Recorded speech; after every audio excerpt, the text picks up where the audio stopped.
Okay, welcome back to Pocket Pep Talks.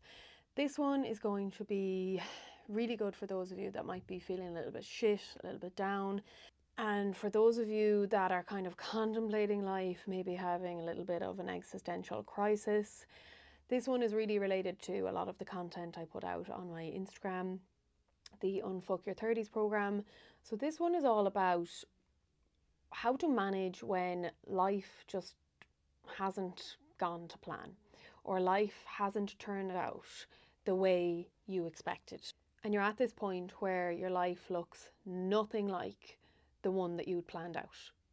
You had a plan, you had a timeline, you had a vision for what your life was going to look like. So I'm 36, so this is definitely going to be for those of you in late 20s, early 30s and above. And so you had this plan for your life, how it was going to pan out, and what you're sitting in right now is just not it. And the reality is that the life you're living now is nowhere near the one that you had planned. And you're wondering, how the hell did I end up here? And how did I get so far off track? And that's a really hard pill to swallow.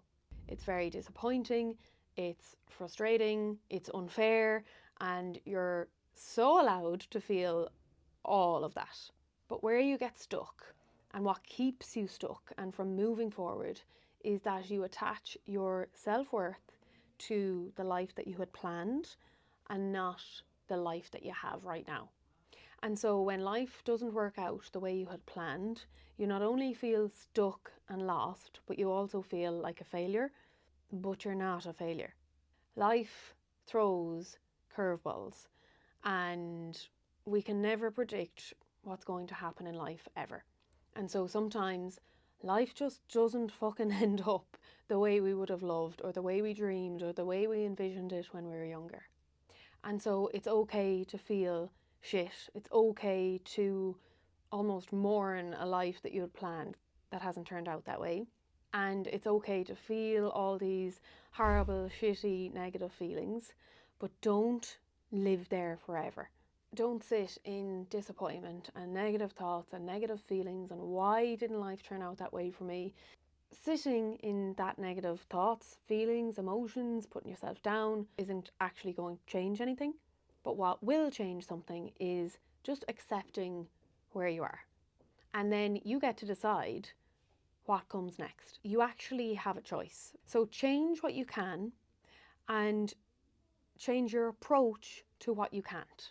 So maybe you can't walk out on a job you hate right now, but what you could work on is adding more joy to your life outside of work so that you feel more fulfilled, happier, less miserable when you're going to work because you're looking forward to something after work or throughout the week.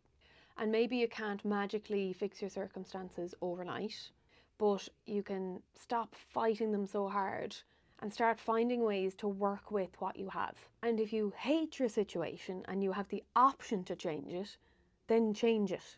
You don't have to turn your whole life upside down tomorrow and do a 180, but pick one thing that's dragging you down, the biggest, most annoying, niggling thing that's in your head first thing in the morning and last thing at night, and literally start there. So if you hate your job but you can't leave tomorrow, instead of scrolling on Instagram tonight, go and update your CV. If you're complaining all the time about your body and you want to lose weight, go for a walk tonight instead of sitting on Netflix. If you're feeling lonely, text or ring a friend tonight and make plans instead of waiting for somebody else to do it. It's not too late, you're not too old, and you're not behind. Life didn't turn out the way you thought it would. It didn't follow the plan. But so what? You have the option to rewrite that story for yourself and stop holding on to the old story that didn't work out, that's constantly making you feel like a failure. Stop holding on to the life that didn't happen and start taking action towards the one that can.